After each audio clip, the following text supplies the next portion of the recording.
Welcome back, listeners and watchers. You are now tuned into your new favorite three. This is the Triple S Show, Still Shopping Still. Allow us to introduce ourselves. Y'all know what it is. It's the honest Mr. Thomas signing in. Let's get it. Yeah. What's up? Fly on. Everybody love everybody. And it's your boy, Big Banks, in the building. Make it do what it do. Yes, sir. And tonight we got a special guest rocking with us tonight.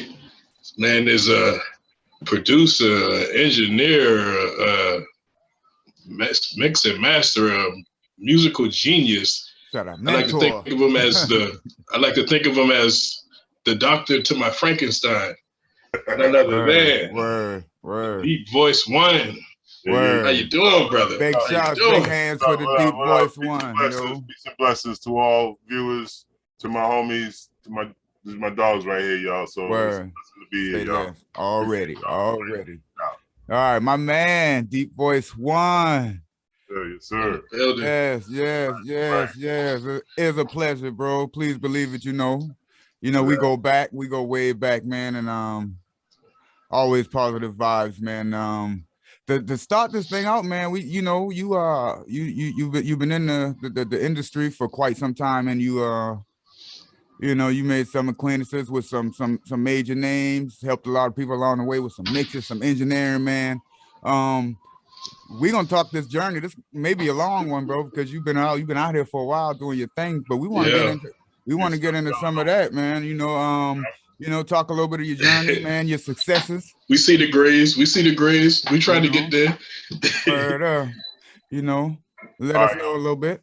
So, y'all my guys. And just a little quick history of my relationship with B.B and my man, Graham, Mr. Thomas. I was producing their group, Valley Eastern. And it started out in my apartment. Not too long after I first even moved down. West Ash. Yep. Right. And then from there we just grew it. I built the studio.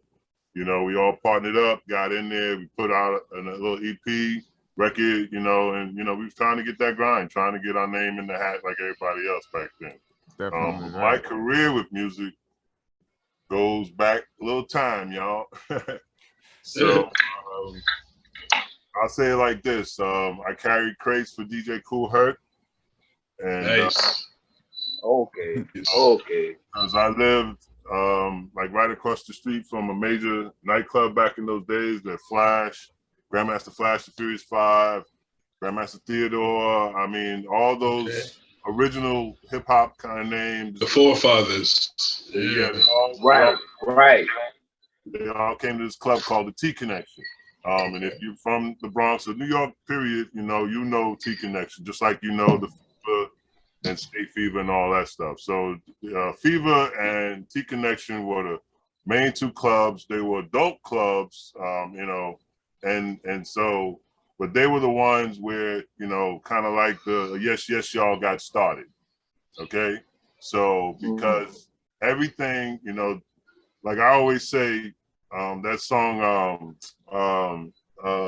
Soundview guys, New York players got crazy game. Lord Tariq and Peter Guns. Lord Tariq, my homeboys from Soundview area. Okay, well, their line is, if it wasn't for the Bronx, this rap shit never would be going on. Yeah. But my take on that, carrying crates for Kool Herc, him being from Jamaican descent, if it wasn't for the mid-kind ragamuffin, the island, no hip hop, there would be no.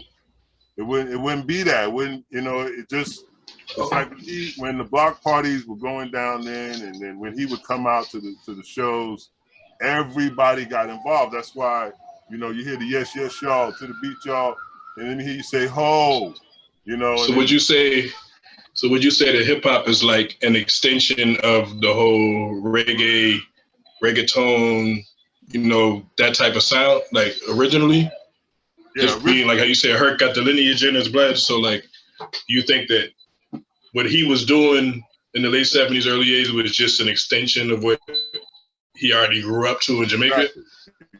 exactly, because they had a lot of call and answers at their shows, performances, you name it. And it comes from the great Bob Marley. You know, Bob Marley would get his audience engaged.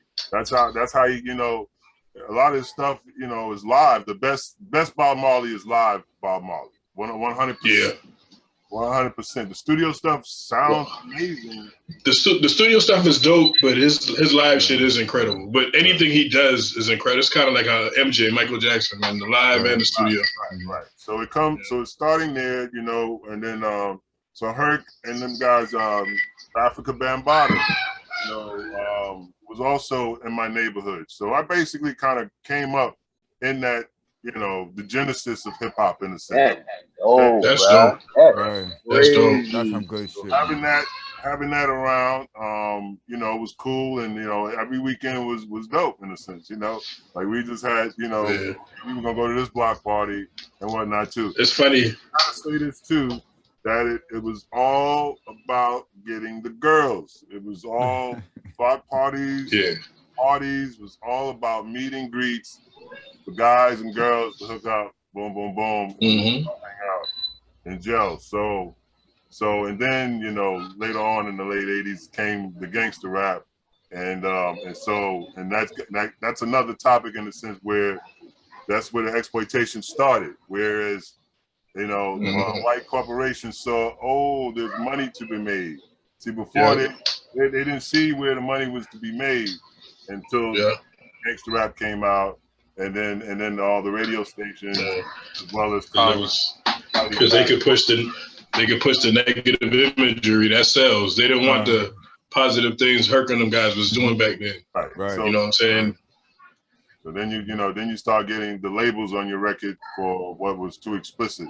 But you could be explicit all day at the block party and the live shows, and also guys just knew to keep it, you know, family-like, because it's a block party. So there were kids, everybody, the seniors, you know, everybody's out there. So your rap, your show, everything was catered to everybody. You didn't just cater to one group. That's dope. You know what I'm saying? Like, you didn't just rap for the bangers. You didn't rap for the graffiti artists. You rap for everybody. You know what I'm saying? Yeah, I think that's what we lost it as a community.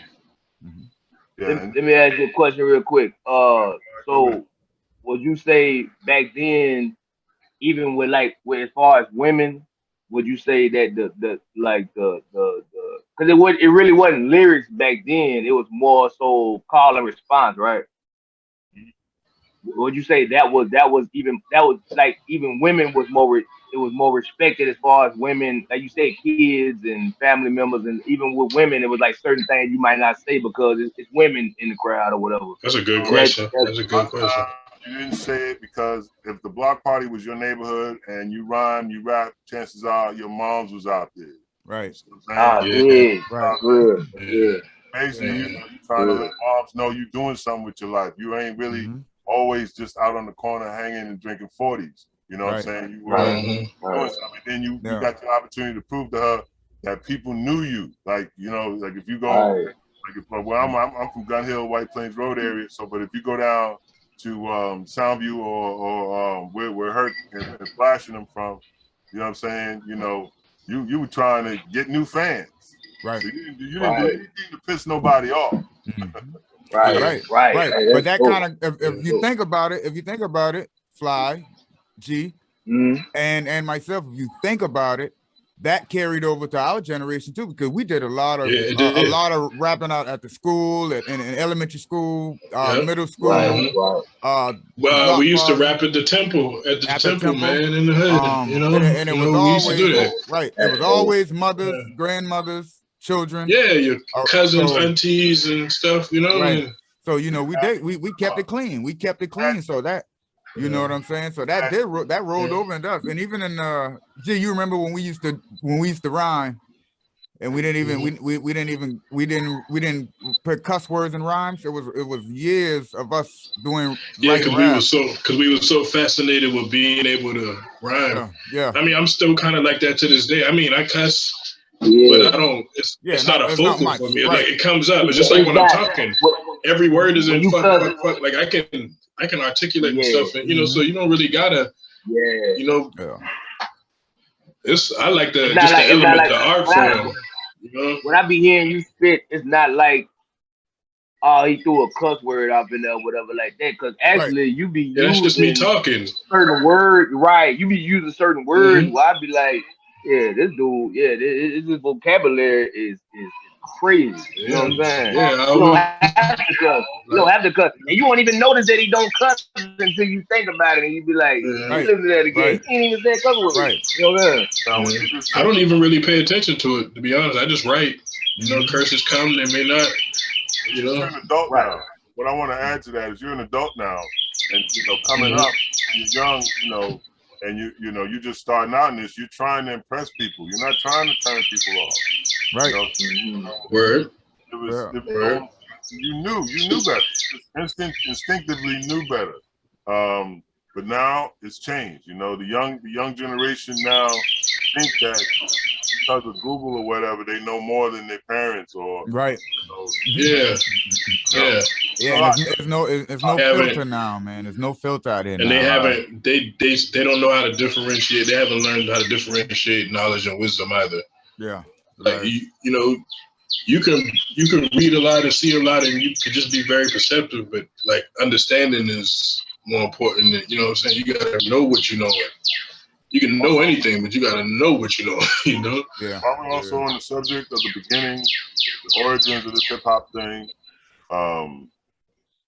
most importantly too, like we need to think back to the 30s, 40s, before civil rights, when we couldn't congregate as brothers. It couldn't be no more than two or three of really no more than three of us. Yo, that's a bird, man. Yeah. It couldn't be no more than three of us. By me? Yeah. I don't know where it's coming from. Yeah, he could be I think that's half a mile away, bro. Yeah, that's me. Yeah. He right there in that tree. Yeah. So anyway, but we, man, y'all know I be in the elements. So also, back then, for us to get together, like for the groups, Grandmaster Flash, the Fury 5, the Cold Crush 4, it was like guys banded together, so that, and how would you say, in protest, in a sense, to the fact that all this time before, even with the Panther Party in the 60s, they didn't want us congregating together, man. That's why they split up the Panther Party. They infiltrated all the rumors amongst all the different chapters, and then it all got disbanded. Same thing with rap music. Right? Band together too much, and it kind of scares people. Yeah. You know what I mean? What scares me is how we still so susceptible to fall for them shit every damn time, every damn generation. Unity means like progress, we can't man. see that it's a game. You gotta read between the lines. That's what we got. That's the message to the youth that I'm giving. Is like, yo, read between the lines. Read past CNN. Honestly, at this point, just read. They ain't even want to read now. Just read. Google. We'll get to between the lines later. Yeah, it's straight. On shit now. Yeah. But you know what though? I want to touch on something just like what bro was saying about like how we keep falling for the same thing every generation. But I was just gonna ask, do y'all think that got? I feel like that got a lot to do with big homies or big brothers, uncles, whoever in your community that's a man already. When you a young dude coming up, and like it go back to what y'all were talking about as far as like the younger cat. That's the reason why I asked bro that question as far as the respect level for family members, women, children, whatever the case may be. And now you got these I mean it cats out here that's like 16 years old that I can't play their music in front of my children. And they the same age as my children, but I can't play their music in front of them. It's like, what is this? You know what I'm saying? So but I think they got a lot to do with because of the fact that when you young, one of y'all touched on this. I can't remember who it might have been. Grim, might have been Bees. I can't remember. But it's like when you young, you think you know what you know, but you don't really know what it is. You don't know what you. So if you ain't never seen like it's just like them boys said back in the G. If you ain't never seen a man before, you ain't gonna know how You to ain't be a gonna know. fucking Yeah, you man. ain't gonna know what a man is. You ain't gonna know how to be You one. understand what I'm saying? Yeah, You that's think facts. you gonna be your idea of a man until you come across some real OGs, and then they look at you like, bro, that's bitch behavior, man. What you doing? You know what I'm saying? Like, Yeah. you know what I'm saying? Like, and gotta correct that. You know what I'm saying? But you don't want to be 28, 30 years old having to get corrected because, yeah, do you understand what I'm saying? Yeah, yeah. Mm-hmm. But Yeah.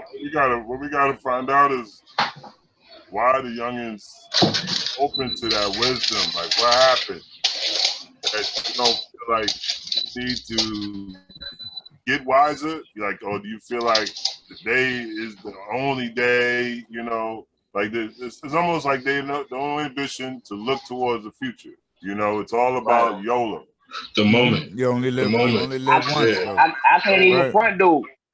I was the same way growing up. I couldn't see past. Like, I couldn't see myself when I was younger. Let's just put it right here. When I was a teenager, I couldn't see myself. I couldn't envision myself being 38 years old today. Right. You know what I'm saying? If my 38-year-old self today would slap the shit out of my teenage self back in the day. Right. You know what I mean? Right. What the fuck are you doing? Yeah. See, that's not your fault. Yeah. That's not your fault. That was it's not at all. It's not at all. Totally planned out in the movies, the TVs, the music. I can go on the books. Yeah. It was planned out. You see Yeah. what I'm saying? So that you don't see an image that reinforces you to be the big businessman, to own businesses. I was fortunate. I was blessed. I come from a family of self-employed people. So, you know, starting with my grandfather, going from house to house and giving people bathrooms. Because back then, there were outhouses. There was some homes down here in the South that still had outhouses. Going down, Right. y'all know this area. So going past Arundel, McClennanville, them areas, my grandfather went down there and built toilets and bathrooms for those people. They still had outhouses. You know? So, you know, all of the enforcement for me to see, I took to New York, you know, and then working on Wall Street, seeing that as well, not just white businessmen, but I was enamored by the Black Israelites, you know, having the gumption and the courage to stand at the Washington statue there on Wall Street, Wall and Broad, and speak about all the, you name it, that's been going on in America to diminish the, you know, Black empowerment, you know, just straight up. And this is in the 80s, but now they don't do that no more. You kind of get pigeonholed as radical or leftist and whatnot, you know. Yeah. You know, the Black Panther. And then when they do it, the shit they call it shit patriotism when they do it, but when we call it, they call it radical. Yeah, Good point. Good point. Terrorist like. So again, but we're doing the exact same shit. We would be thrown in the same bag as QAnon and the Proud Boys and all of them. You see what I'm saying? Everybody be all in that bag together. All of us.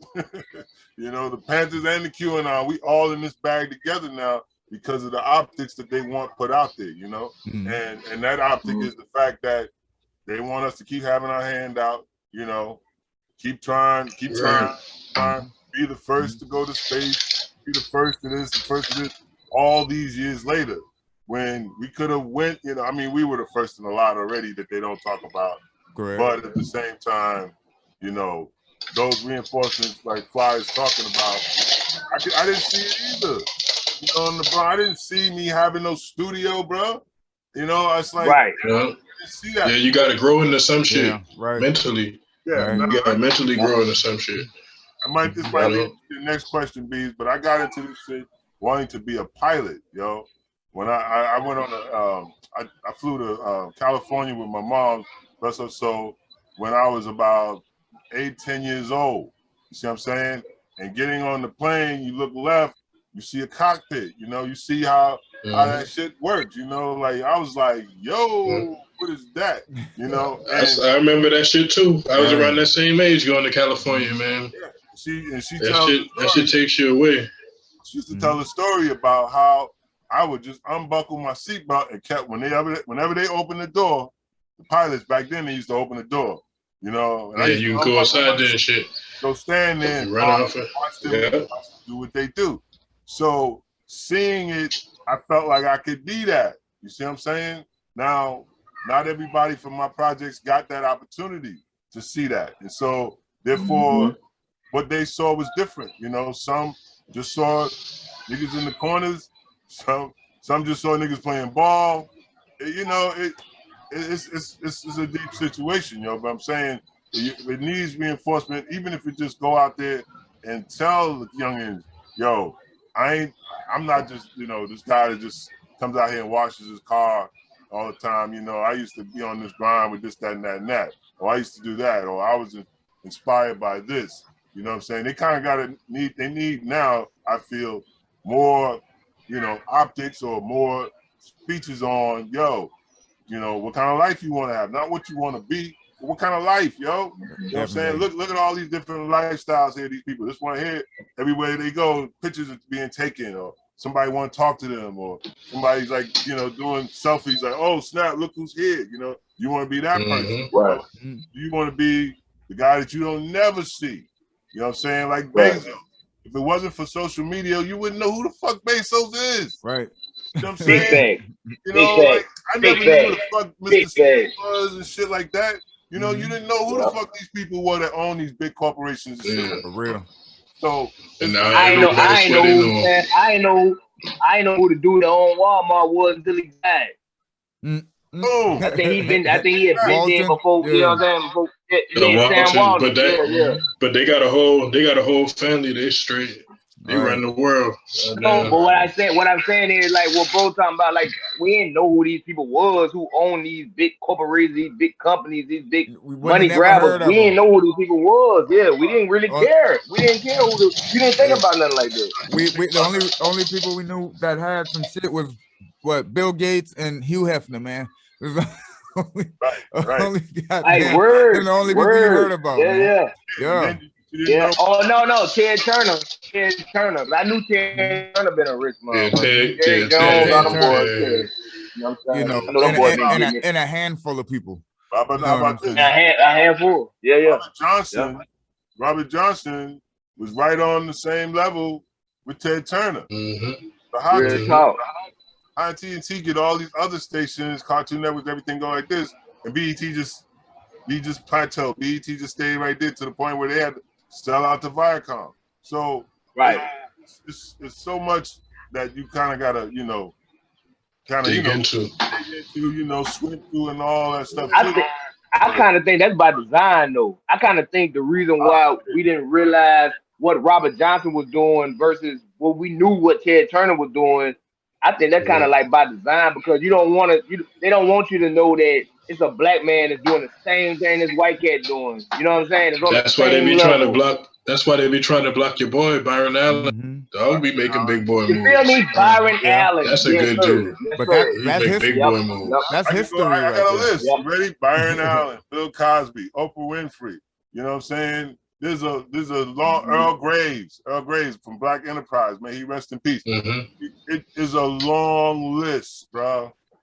You know what I'm saying? Tyler Perry, just getting his studio.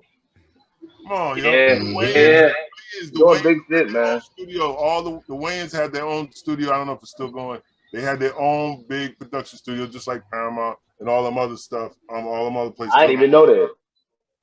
Back after all that Living Color money, Fox. Wow. Yeah. You know, so if we speak on it, we keep reinforcing it. We keep it going, man. We just keep it alive. You know what I'm saying? Yeah. So, Steve, what's your next question? Oh, there's really no question. We're just flowing. We gonna pass the buck. Okay, well, you know what I'm saying? I wanted to finish real quick from the from back in the day, the Cool Herc thing. So I wanted to be a pilot, but I got deterred into athletics. So I was playing ball and everything like that, and I didn't get my scholarship. So I came back to New York, got the job on Wall Street. Was flipping through a book called Popular Mechanics. You know what I'm saying? And Popular Mechanics is a magazine back in the days. They used to teach you how. I remember Popular Mechanics. Models. I remember that. Models. You learn a lot of shit like that they tell you on TV now, but back then you had to read it. So that was my magazine. And then I learned that there was a school to know. I had already been DJing in a sense. I had already kind of thought, you know, like you said, Fly, I didn't know what I was going to be. So I had already went and bought DJ equipment, but that was just what we were doing at the time. Yeah, so I had 2 turntables and a mixer. And in my, you know, I get off from work and I'm playing records and I'm reading all the credits and I'm like, oh, wow, oh man, what is that? Oh, okay, damn. So I'm, like I said, flipping through a magazine and I see the studio where music is made. And I went to the school for orientation, signed up. 2 years later, I was working at a small recording studio in Brooklyn. And they had how would you say, a history of doing dance music, because that's how I got started into the whole dance music scene, house music scene. And so the owner decided to give me a job to run the studio, because the person he had running the studio had his hands in too many other things, and he needed somebody to just hold down the whole studio. So Frederick gave me that job. I only made like $200 a week. You know what I'm saying? But he gave me a car because I still lived in the Bronx. He gave me a car to get back and forth to work. And, you know, I should say he sold me a car real cheap. But in all that, you know, the song that we produced out of that studio got me to travel because it was house music, and house music was big. So I got to travel to Berlin, Germany. I got to go to the West Coast, all up and down the East Coast, because house music was big in the 80s, late 80s, early 90s and stuff. So fast forward now, that studio closes. I get a job at another studio that's on 54th Street. And that studio was pretty much like, you know, in the heart of everything. Like where I was right around the corner where they filmed David Letterman, the late night show. Studio 54, this infamous disco nightclub, and hip hop started from disco. Was Studio 54, Michael Jackson, all these stars used to come to this club. And it was right downstairs in the same building of the studio that I was working in. So I got to meet the building people. I got to be in the club in off hours and learn, you know, all the workings of the club, how the speakers were wired, how they were actually aimed to the floor. All this stuff about audio, I got, you know, my hands in. And so I brought that to the studio, like how I was hearing music in the clubs, I brought back to the studio, be it hip hop or dance, you know, jazz, you name it. You know, I would bring that, how you can mix that and get that good sound in the studio. Drake touched on it too, you know, because it's not, you know, you kind of gotta keep learning this stuff. This stuff is so much of the stuff to keep learning. Hey, Rod. So with that being said, Rod, like after all this time, all these years put in, what's your inspiration right now to currently still go hard? I mean, I know you, so I know you go hard as a bitch. Like what's like what pushes you after? It's almost like you like a basketball vet. It's like LeBron or some shit. Like you still balling. Like you been could have put the jersey out. You know, like word. Like all right. So with that being said, man, is what I just talked about, man. How I want the kids to see this. You see what I'm saying? I don't want none of them youngins to come running up in here. You know, no nonsense, you know what I mean? But at the same time, I want to take it out to them. Like, take it to them like, yo, look here, yo. You know what I'm saying? I'm from the PJs, B. They didn't, you know what I'm saying? Like, I also was inspired back then by guys that, you know, they bring out their speakers. There was a guy named Chaos, another Jamaican DJ, used to bring out his sound set, you know, because like in my neighborhood was basically a melting pot. There's a lot of immigrants. I grew up with a lot of Jamaicans, Haitians, Trinity, you name it, you know, Puerto Ricans. We were all Italians because the Italians had the Pelham Parkway area, all that stuff. Jews, you know, had like the Northern Bronx, because this is North Bronx I'm talking about. So anyway, so you guys would bring their gear out, you know, they bring the turntables out and their records and play records you ain't never heard before. And the sound was the key. It had you can hear it blocks and blocks away, clear, you know, with the boom, like you hear real concerts now. But these were just people that, you know, right in your neighborhood that were just bringing out their gear. So that's kind of like what inspires me now, Graham, is just to, you know, that same thing that got me going as a kid. Now I wanna give back, bro. I mean, it's still there. Want to get back. It's still there. Yeah, that's what's up. Good love. But you know, well, and then Rod, on the other hand, though, man, some of the artists and the labels, though, man, you've been working with, you know, on your way up, man, and you come up, man. You got, I think, was Virgin. I want to say Columbia. Okay. Yeah, okay. a lot of labels, artists, Babyface. Oh man, I think I seen George Clinton, Janet Jackson. I want to say, man, I seen a lot of work, man. How about you come on, you know? And that's just, and bro, You did Janet that, Jackson? I believe Goodness, bro. Hey, Michael, was that Michael? Big bro, yo. Yeah, you did Shimon? Damn, this nigga did Shimon. Damn. And, so and that's just the name of that's I think I seen, did I mention George Clinton? I think I yeah. I met numerous people, bro. Bunny Wailer, may he rest in peace. You know, that was big for me. You know, it's like the names that some people don't know, but Bunny Wailer was one of the original, you know, members of Bob Marley and the Wailers. And the Wailers, yeah.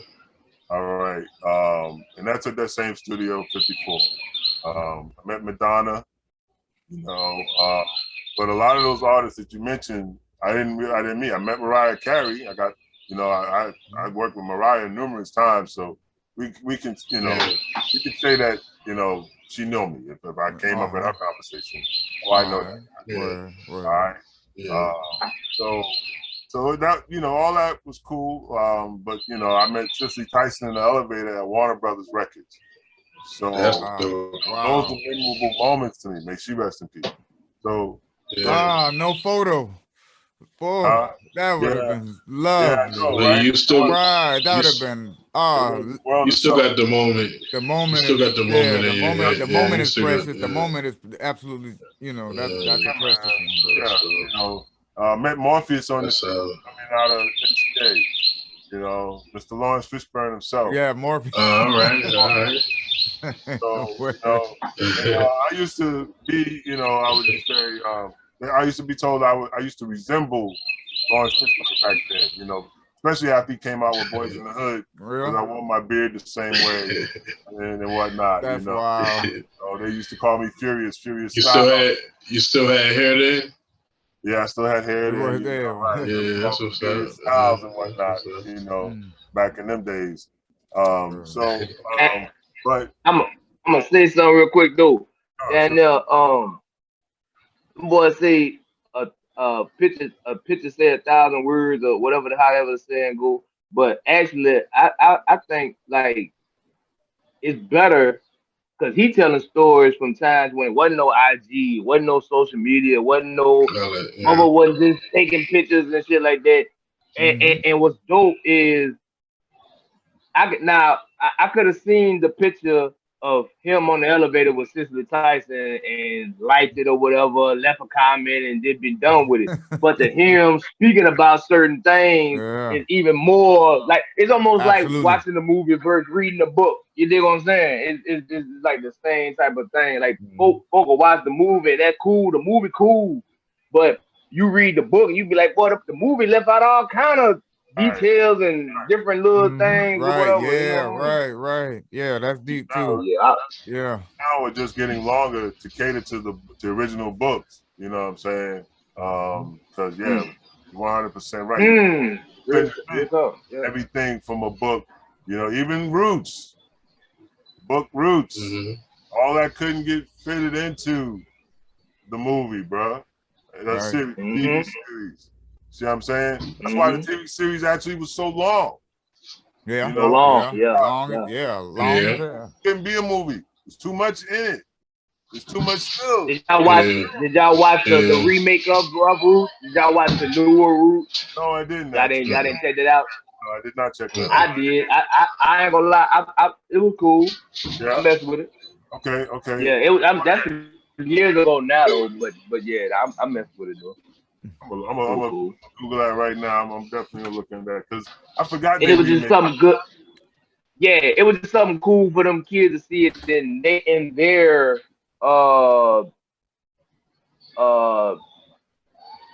you know, in their time. You know what I'm saying? Because like in our time, we seen the real Roots. You know what I'm saying? But you know, it was cool to let them see that to a certain extent because we sometimes have I the be like real that.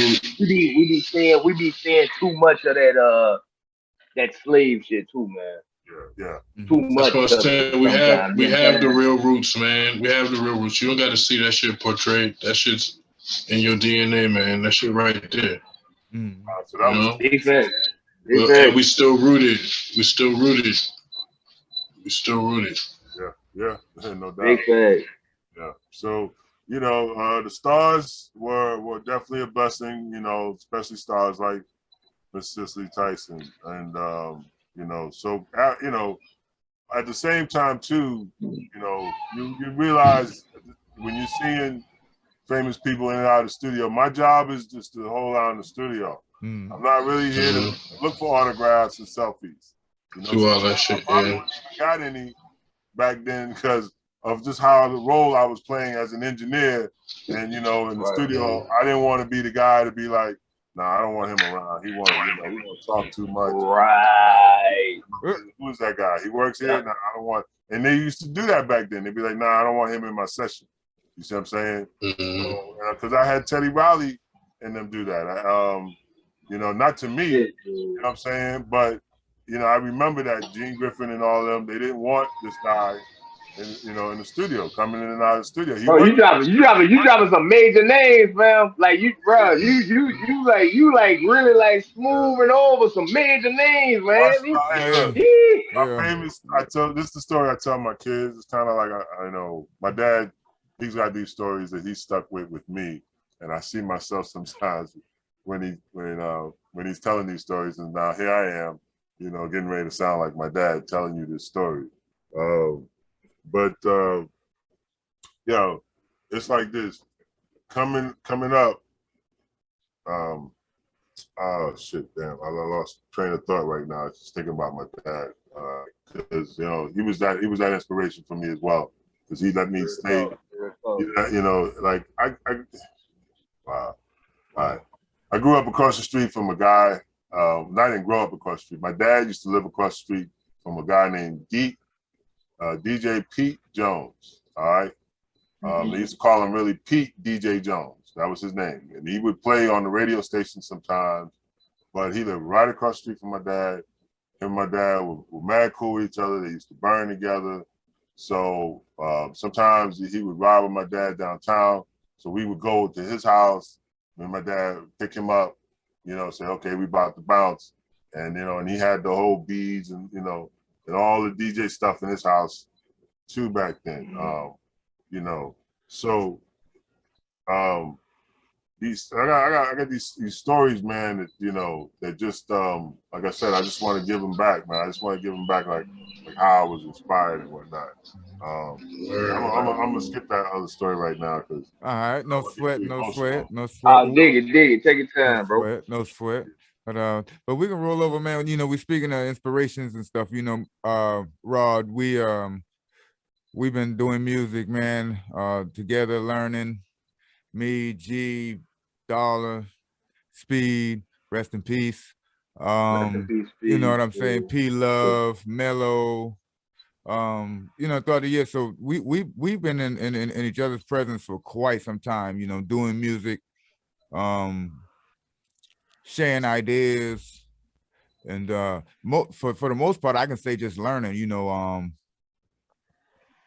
and watching you work. You know, you taught me so much, you know, as far as hearing the music, listening to music and all of that stuff. So if we want to, you know, I can definitely say that you did give me something back. So, you know, from that aspect, you know, I think you're good at what you do.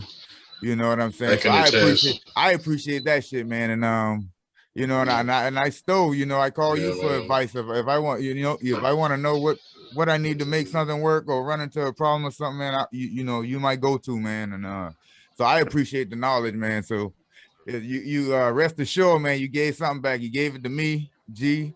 I'm sure he can Yeah, speak for man. himself, you know.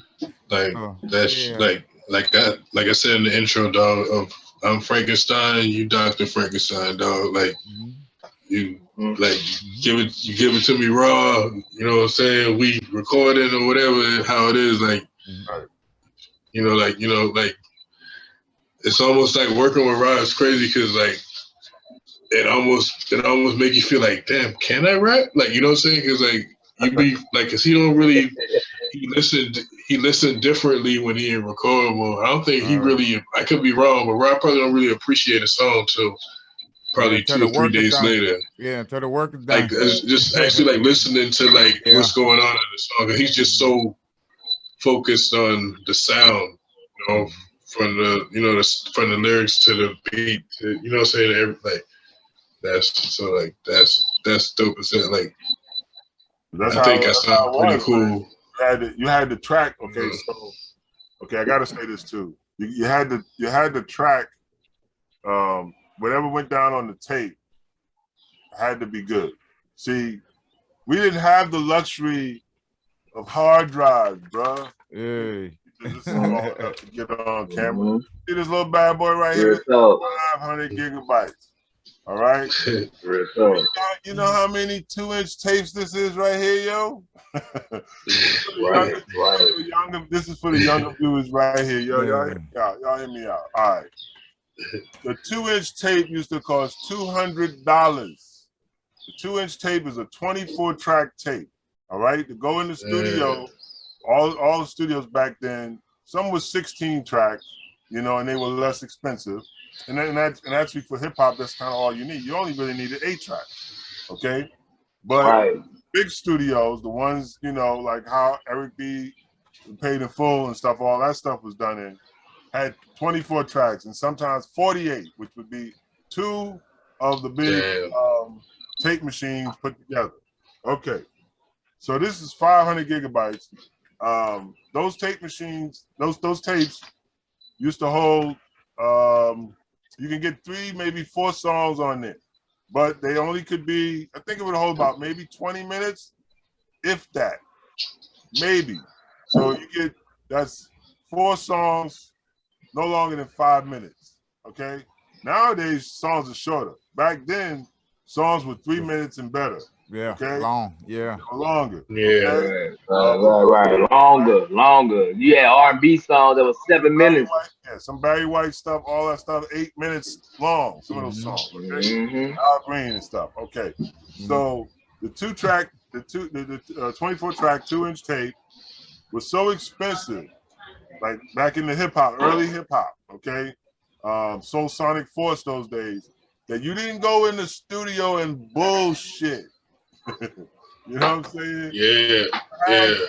You already had to have your routine down if you was a rap group. You know, so when the guys got on the mic, they already knew when to be in and out of each other and stuff with their lines, or when to ad-lib on top of each other. Okay, that was the most important thing. You didn't waste that money, and I didn't even talk about the studio time, what it cost to get in the studio.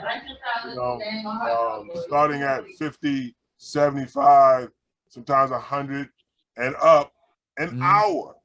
Okay, an hour. So now you're talking, okay, I got to do this. If I'm just trying to spend $200, I got to get my song in 2 hours. Right. Never worked like that. Never worked like that. Okay. But now with this device right here, cats can go in, they can BS, say anything they want to say, and it's just all getting recorded on here. You know, so they don't feel that impact of, you know, that pressure of making sure you got it right, making sure that what you're putting down sounds good. Because that's what I you know, got on. Like that's how I focus when I'm recording. G, it's like I'm focused on making sure that it sounds right. I'm still focused like I'm dealing with tape. When I know I could hit undo, You know, right. I mean, he done did it like no problem, but I'm just like trying to capture him in his best moment, so that when I got it, I got it. You know, That's the best engineer though. That's the best engineer. And would you agree that like back then, whenever, because I mean, shit was more expensive then than it is now. Way more. But so would you agree like back then, if you got a cat coming like from the underground, like he ain't with no label or nothing, he just trying to put a record together. He not going there and laying down an album. He going down laying down a single. He trying to bop off this single. You know what I'm saying? 50 Cent, How to Rob. Perfect Feel example. me? Like that. There would be That's power. crazy. There would be no power. Rest in peace, Jam Master Jay. There would be no power. There would be unit. There would be none of that. None of that. If it wasn't for Jay and basically, like you said, getting that single out, How to Rob. When everybody heard that single, we were like, yo, it was not only funny, it was on point. You know, everybody knew the beat because a lot of people had already been, you know, chopping up the beat and rapping over the beat. Right. You know, so it was like an instant hit. It was, you know, and it just started out like in New York as a hit. I don't even think that shit went regional really that big. You know, when it first came out. You know what I mean? I know me personally. I heard How to Rob way after it was actually released and probably when it was popping in New York.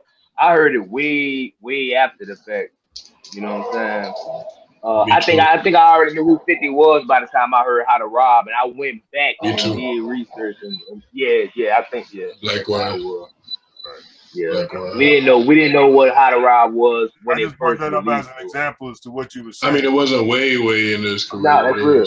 It was, that's basically not way, but like once you start hearing about 50, and then you went back and you're like, oh, let me check this out. You know what I'm saying? But then by then, anything that had 50 Cent name on it was fire. Yeah, and all those guys, Jay had to go with Jazz come in. You know, Jay couldn't just come off his block and go right in the studio. He had to go through Jazz. You know what I'm saying? Right. So Jay-Z wasn't for Jazz.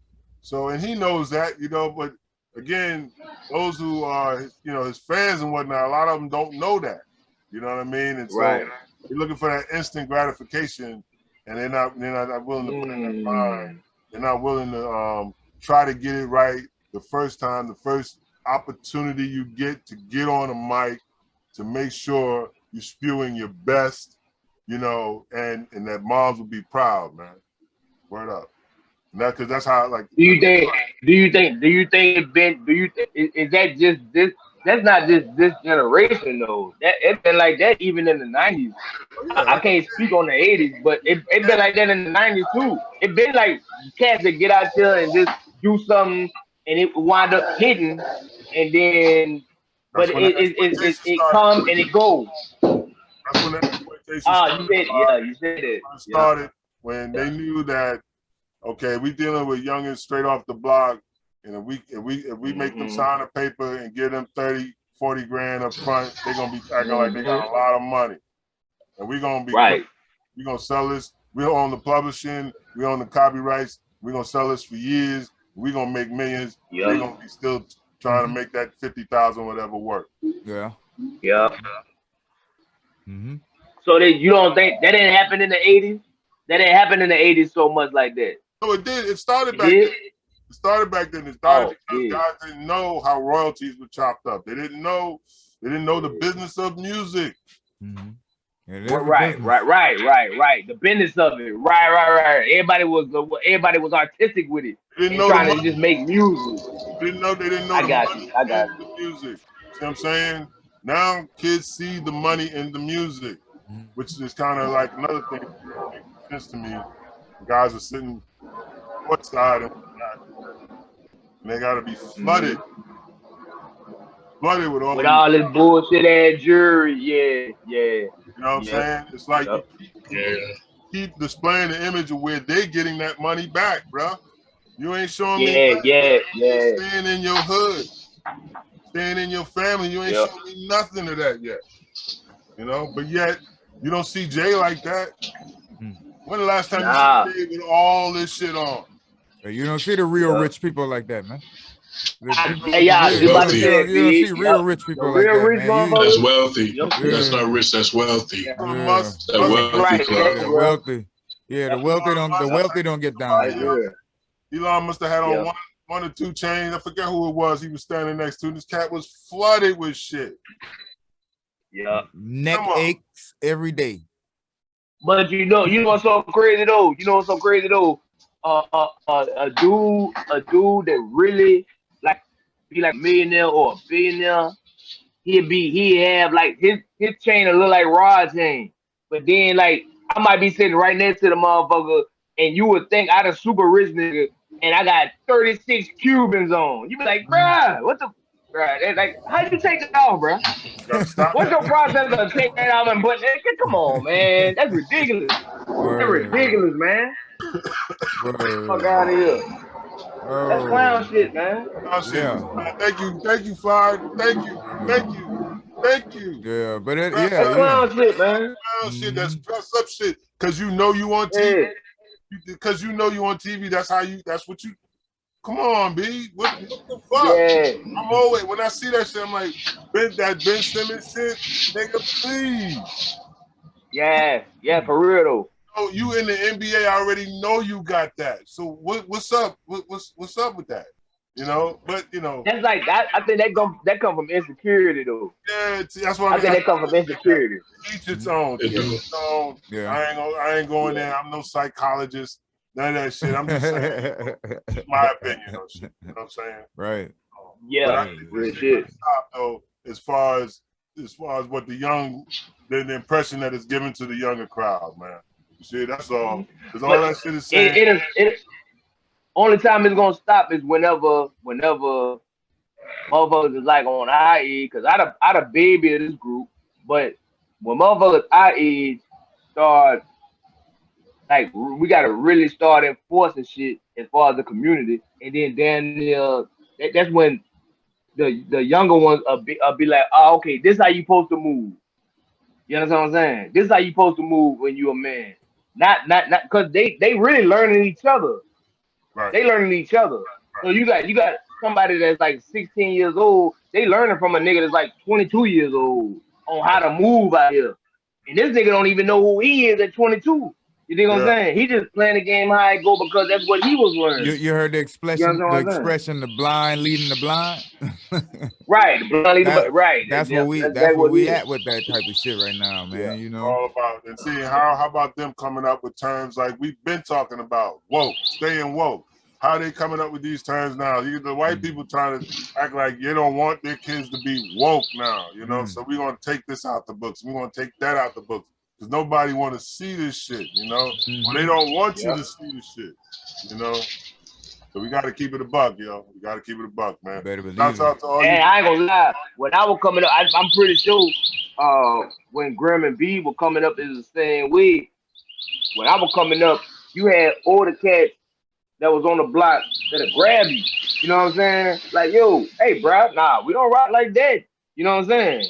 That ain't the way how you supposed to do this. You dig what I'm saying? This and the third. Yeah, we don't do that no more either.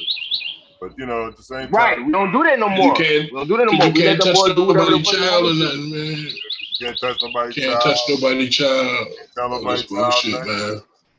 You know. My raising a generation of sissies, man. My friends' mothers would have cut my ass if I did some shit I ain't supposed to do. and my mother would have did the same. You know what I'm saying? Speak on that though. Remember when your friends was your friends though? Remember when your friends would like I ain't gonna stand by no whole ass nigga. I ain't gonna stand by no bow down ass nigga. So like remember when your friends used to down there be like, yo, bro, if you gonna be over here, if you gonna stand over here with us, you gotta be a certain way. You gotta be cut a certain, you know what I'm saying? You gotta the way you carry yourself gotta be a certain way, bro. Ain't no remember If you were soft back in the G, bro, if you had a problem with somebody, you gotta fight them, win, lose, or draw. You gotta fight them. Or when you come back to the hood with us, we gonna beat you up. Yeah. Point blank period. Yeah. no more You ain't gonna make the hood look bad, bro. Yeah, in layman's terms, like somebody mentioned it earlier that you was brought up to be a man. When you saw an example of a man, you knew what a man was.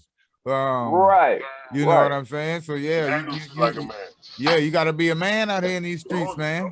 You own it right now. Show on HBO called Tokyo Vice, and it's about the Yakuza tribe out there in Japan, right? And one thing I'm noticing about that is them boys got a code, man.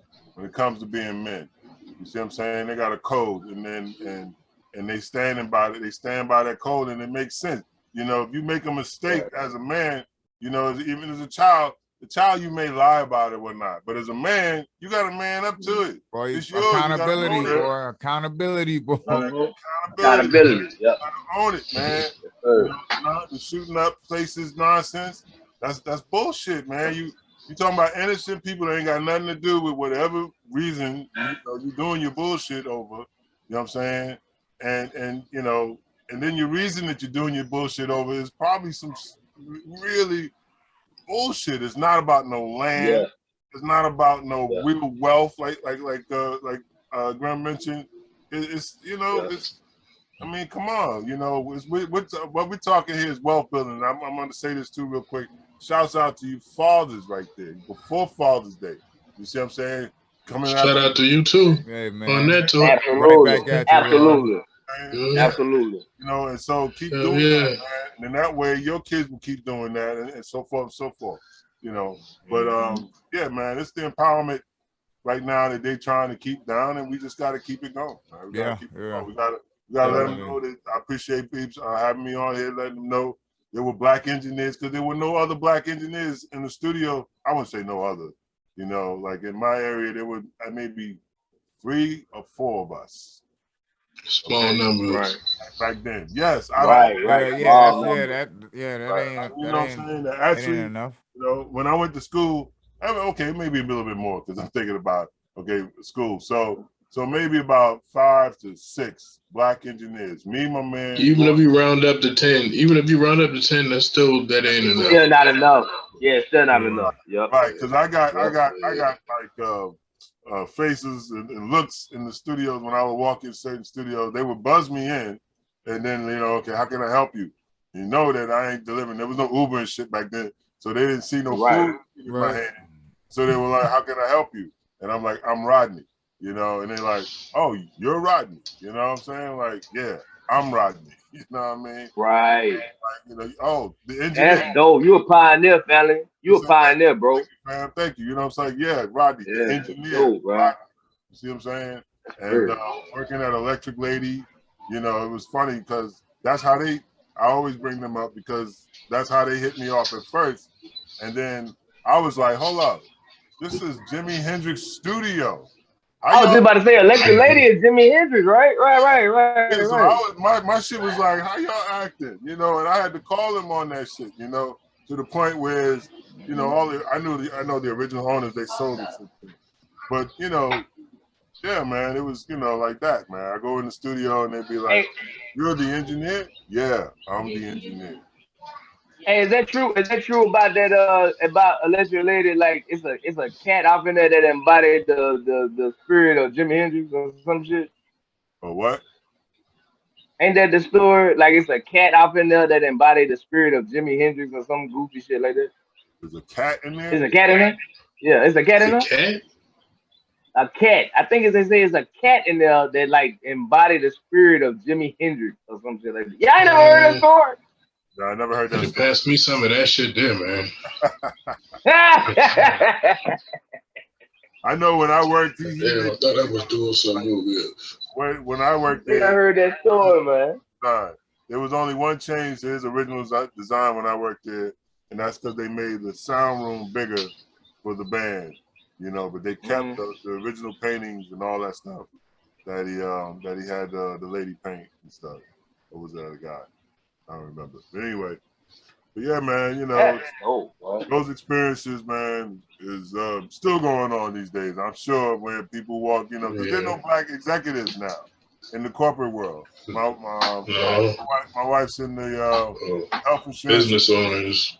You know, and so you don't see no black executives around when I go with her to these events and stuff like that. You know, very few. So it's like back then. You know, it's still now in a sense, but in a different industry. You'll see more black engineers like Khaled and all them guys. They call themselves engineers. You know. Well, they still need an engineer in the studio, so they got the money to pay for it. Right. But you know what I'm saying? So what you say you at work with Mariah Carey, Sure. Janet Jackson and shit? No Janet. I don't want to claim. Oh, no Janet. I ain't gonna lie, because I had that on my head. I was like, man, this dude work with Janet? This nigga say you work with Shimon. You say you work with Shimon.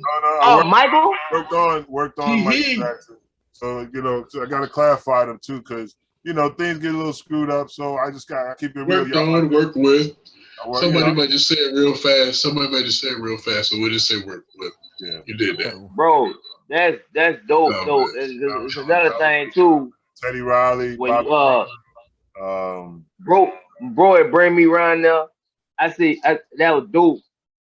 Cause the way y'all had to lead that when we were recording secondhand, that was dope. You know what I'm saying? I was comfortable. I was comfortable as shit. Everything was cool, man. And like I said, it's crazy because now I'm hearing all this. I'm like, I'm about to put that on my bio. Yeah, but listen though, since we on that, I told you it was the truth. Since we on that note, you did. I told you my guy was the truth, man. Yeah, since we on that note. Shout out to Grum. Shout out to Grum, bro, for the plug, man. Word up. Still sharp as steel. Already. Yeah, absolutely. So since we on that, Deep Voice 1, Mr. Thomas. Yes, sir. Hand in hand on the album, Mr. Thomas. So let's talk a little bit about that project, man, and the process of that, man. You know, since we here, man, you know, we ain't gonna let that slip away because, you know, Mr. Thomas shouts out. The album is live. Shouts out. For sure. So certified. What's up with that, man? Y'all run us through that process, man. How it was, you know, getting it together on that, man. He stepped off, so I guess I'll go first. That process was crazy. I kind of reached out to him, man. It was during the pandemic. I was kind of just, you know, going through my phone and shit, just hollering at people, you know, I hollered at in a while or whatever. So I hit him up, whatever. We talked, and then I was like, yeah, man, I ain't really been doing nothing like that. And he was like, dig it, I'll send you a couple tracks or whatever. Just do whatever or whatever. Just if you like them, whatever you don't, whatever. So he sent me 6 or 7 shit. And all of them's hot. Mind you, like I said, I've been out the loop. Like I'm done with this. We're not done, but I'm done. You know, I ain't even dealing with it. And like, you know, started going through some shit, you know, seeing some shit and experiencing some shit, and I was like, you know, I don't know. I guess put it to the music or whatever. And I kind of revisited the shit. Then I got to one and it was, you know, started getting a little something on it, getting a little something on the guy. This groovy. So I was like, fuck it, I hit him up, you know, slid through. Yeah. We knocked it out. It was just like a little verse or something, you know, it was just, you know, it'd been a minute. It was like kind of just like knocking the cobwebs off or something, you know what I'm saying? Like, you know? Yeah. Gotcha, and then from there, we just was building, like he'd be sending them, and I'd be hitting them up like, yo, I'm coming. You know, we work. So that's that album is Black Matter. The name Dark Matter. Pardon me, Dark Matter. So that's Mr. Thomas, Dark Matter. Allow me to correct myself. My bad. Available on all streaming sites right now. Right, damn right. So, go check that out. Yeah, go pick that up, y'all. Pick that up. As far as the beats aspect of it, you know, what I said earlier, you know, my whole vibe about this thing is original. You know, this is an MPC right here. You know, I'm an OG with it. Straight up, I'll claim that. You know, that shit worked. You know, I was there. That shit worked like gangbusters. It worked.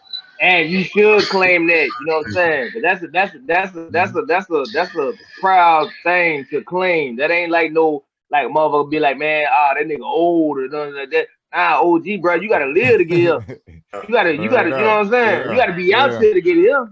For real, for real. Yeah, that's proud a to be. status. That's a status. That's you a know status. what I mean? That's what we won't be at in life, man. We won't be OGs, man. Yeah. OGs, man, be out here surviving. Yeah. You know what I'm saying? We And don't get it live. twisted. Don't get it twisted. Cause motherfuckers be misusing the word OG. I'm talking about OG with a rap sheet. Look what I done did. Right. You know what I'm saying? I'm not talking about rap shit in a bad way, but I'm talking about accomplishments. Yeah, look what I done did. I done been out here. Show me what you did out here. But I gotta say this. Right. I gotta say this too. Right. You know, I'm the type of person where I don't go so much as to like, you know, not what I did, you know what I'm saying, but what I've been through, yo. See what I'm saying? It's like what I've been through. I gotta look in the camera on that one, yo. Because growing up in the city, single parent, home, you know, and it's just me, you know what I'm saying? Moms had put the fear of God in me to know not to bring no bullshit to her doorstep. So right. Likewise. But so you know what I'm saying? Once she put that in me, you know, when I was out in the streets, I knew not to bring no bullshit to her doorstep. You know what I mean? Right. But at the same time, you know, trying to, like you said, survive through things, you know what I'm saying? How I did those things, whatnot, I won't take credit for them. I all that is all, you know, all praise due to Allah.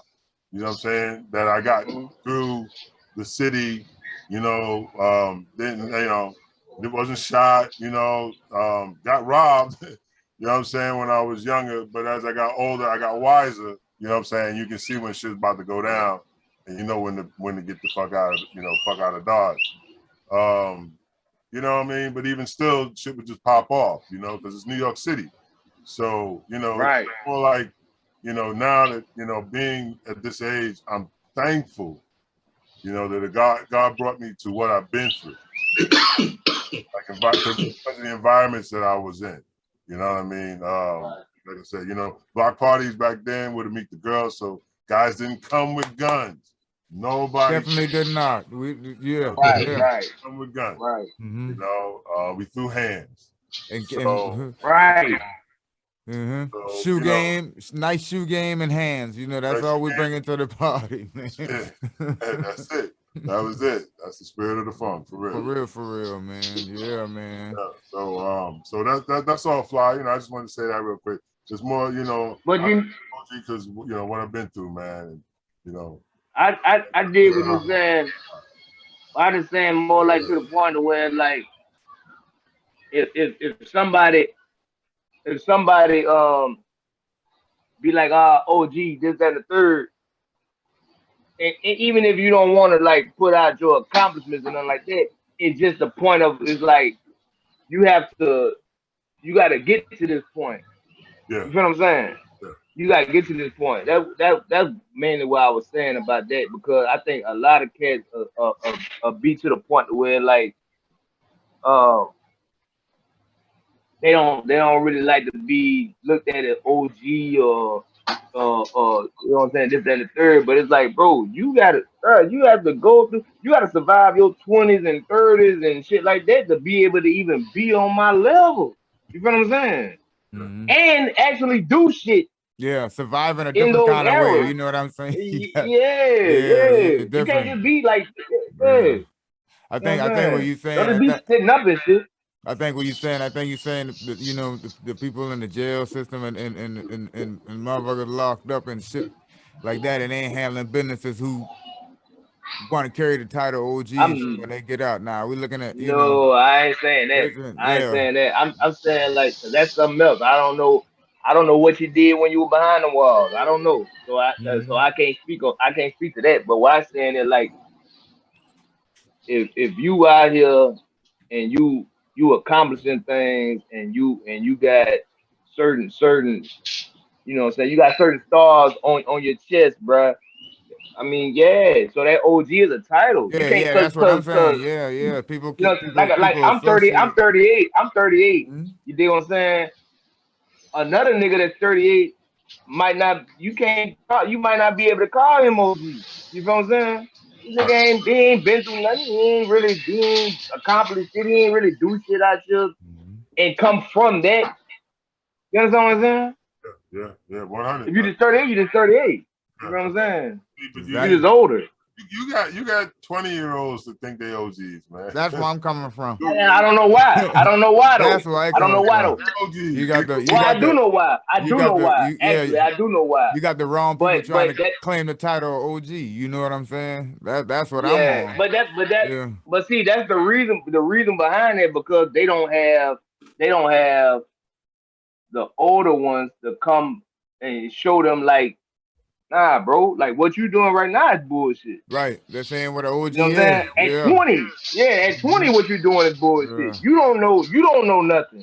Right. You know what I'm saying? You think you know what you know though, like we were saying earlier. You think you only know what you know the life to be at that moment. Right. But you don't know like how you gonna be like I said, when I was 15, I could never imagine myself at 38 how I would be. You feel me? I couldn't have seen that. I couldn't see that. We question a lot, what happened to that ambition, but I think at the same time we gotta instill it back, man. Because we can question it all day, and we can question the kids about it all day. Why don't you want to pull up your pants? Why don't you want to go and get this job? Why do you think you don't? Why you think you don't fit in? You know what I mean? You gotta ask them that. Is it what you're seeing on TV? Is what you're hearing from your friends? Is it your household? Let's be real with it, because sometimes it could be that parents, they get from the household. That's real shit.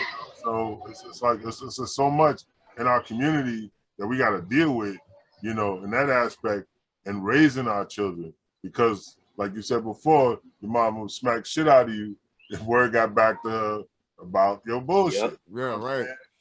Now the kids don't fear that. Yeah. And so I don't want to throw up my hands like I'm giving up. I'm throwing up my hands like I don't really have an answer. I ain't that, guru with that answer. But, let's all work together and let's get there. Let's get our community back there. You know what I'm saying? We gotta find our sense of community again. You know what I'm saying?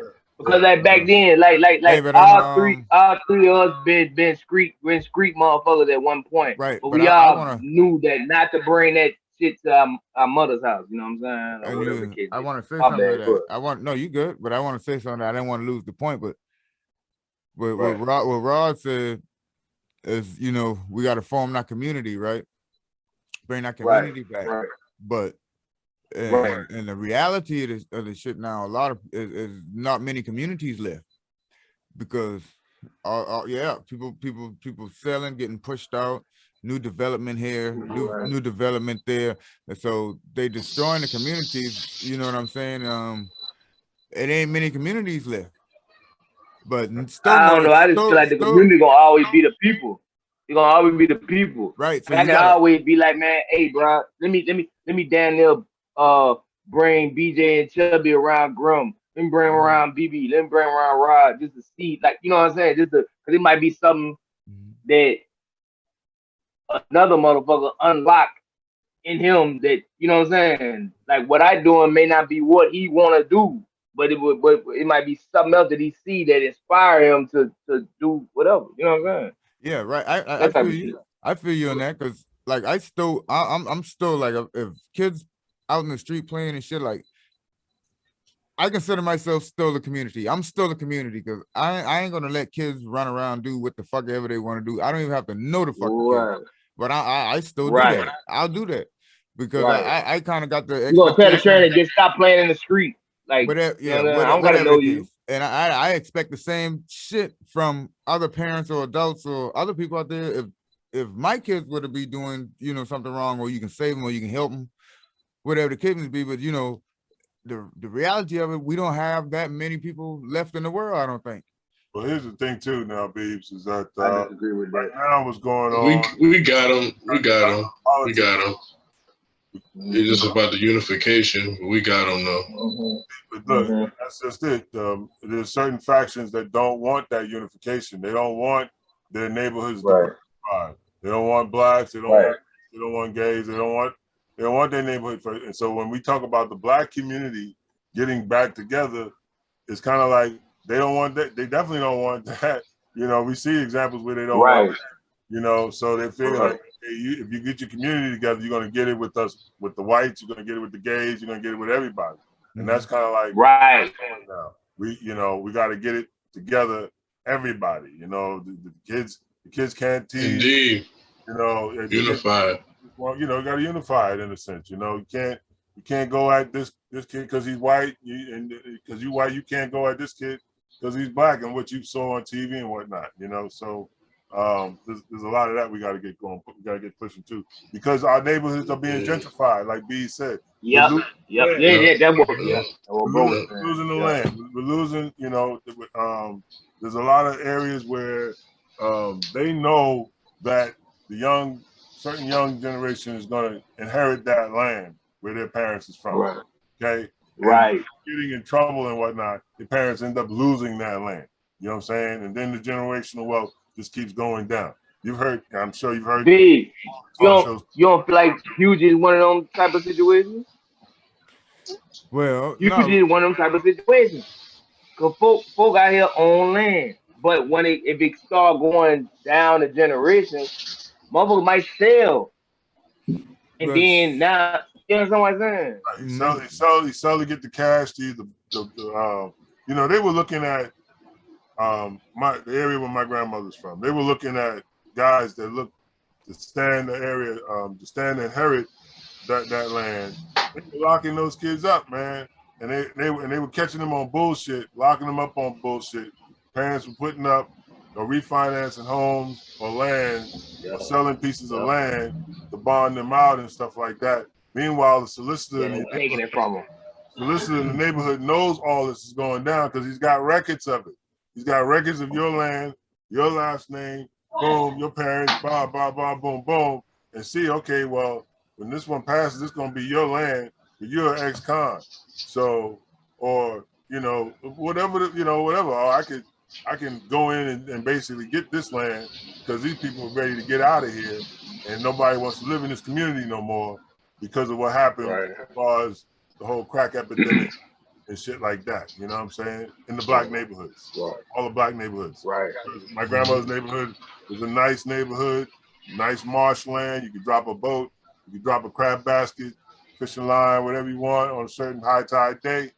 You know, it's gravy, you know what I mean? But now it's all getting developed and everything, and all that land was black owned. But, you know, in the 80s, 90s, police was going in there on the regular, undercover, whatnot, busting guys, people refinancing, remortgaging stuff, losing their homes, losing their land. All that shit's gone. And now we see what happened, what really happened. What was really the motive for back then for all the sweeps and the speed teams when they rolled up in the studio on us, Beebs, Graham, they rolled up on us. Now we see what happened, what was going on in North Charleston there in that area with that property. You know, they wanted right. to lock us all up, kick us all out, and get that, you know, to the next white man. Yeah. Get you to the point where you got to forfeit the land, and then you got to sell it for cheap. Yeah. It's a wise up situation. Wise up about how that, you know, what that brings back to your name, you know, because your name is your name, you know, and absolutely, it is what it is. You know, you can change it if you want to, and then that's your name. You know? So, and you got to stand by it. Got to. That's real talk right there. Word. I guess we're gonna run on out with this one, man. Rod, it was a pleasure, man, as usual, man. It's always a blessing, man. Always a blessing. If If you got some stuff going on any platforms, how about let the people know where they can find you, where they can look you up, man? And all right, so definitely I'm gonna be dropping some new gems on my website, which is deepvoice1.com, which is DEEPO1.com. Got a Facebook page, Voice One Radio, and you can catch some of my podcasts, which is also Deep Voice One Radio on Apple, Spotify, and Anchor. About to drop these video podcasts soon, so I'll be calling my homies here back, and we're gonna start doing a video podcast straight out of the studio. Yeah, I heard it, man. Yeah, we're gonna be all over. We networking hard, man. That's what's up, man. Wow. Thank you for blessing the Triple S show, brother. Real shit, man. Listen, dog. Thank you for having me. Hey, it's a pleasure. Already, man. Already. Right. It's the first of many, dog. Yeah.